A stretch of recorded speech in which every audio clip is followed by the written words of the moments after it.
Grabe na talaga sa online ngayon. Nag-scroll ka lang, mapapa-checkout ka. Tsaka sino ba naman hindi mapapa-checkout kung merong promo na buy one, get one?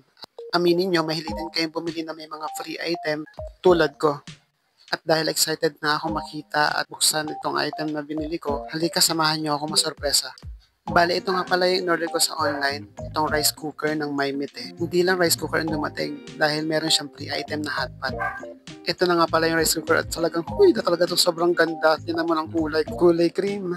Ang ganda talaga niya, talagang napaka-aesthetic. Naku, talaga sisipagin ako magluto pag ganito kaganda ang aking lutuan.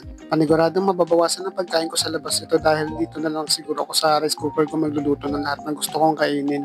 At hindi lang pala ito yung basta-basta na rice cooker kasi hindi lang rice ang pwede mong lutuin. Pwede kang magluto ng lugaw, pwede kang magprito, pwede kang gumawa ng cake, pwedeng yogurt, pwedeng pang madalian din na lutuan. At meron na rin pala itong mga kasamang inclusions katulad ng mga pwede mong gamitin sa pag-steam, manual, sandok, at measuring cup. Siyempre, kasama ang cord. At siyempre, hindi mawawala ang inner part kung saan dito mo lulutuin yung lahat ng gusto mong lutuin. At talagang mapapawakan na lang talaga sa sobrang ganda. At saka tingnan mo, non-stick na rin yan. Huy, for the go na yan. Kaya kung ako sa inyo, naku, palitan nyo na yung mga luma ninyong rice cooker.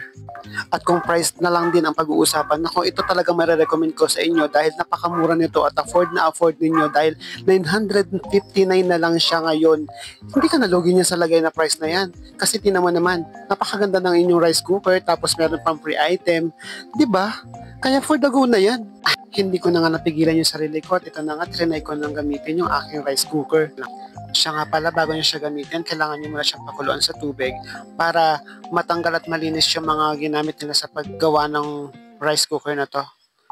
At hindi na talaga ako nagpaawat ngayon dahil talagang sinubukan ko na talaga magluto ng rice kasi talagang gutom na rin ako.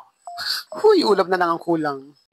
At para ipakita sa inyo talagang legit at hindi masasayang ang pera ninyo pag bumili kayo ng ganitong item, ito yung free item na makukuha ninyo pag bumili kayo ng rice cooker. Ito yung hotpot na sinasabi ko. Ayan, napakaganda rin yan.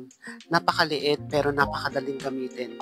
So ito yung makukuha ninyo kapag bumili kayo. Ayan, may kasama na rin yung steamer na pwede nyong gamitin sa pagluluto kung sakali meron kayong niluluto ng mga noodles, prito, pwede nyo lang siyang ipatong sa ibabaw niyan. Tapos, kung gusto nyo isabay yung mga siomay or dumplings, di ba? Napakadali niyan. Meron na rin siyang manual. Tingnan mo, non-stick na rin yan at napakadaling gamitin. Parang on and off lang, di ba? Kaya kayo ng mga nanonood sa inyong mga bahay, ito lang yung marirecommend ko sa inyo talagang worth it na hindi masasayang yung pera ninyo. Ito na yung marirecommend ko sa inyo, Maymite products.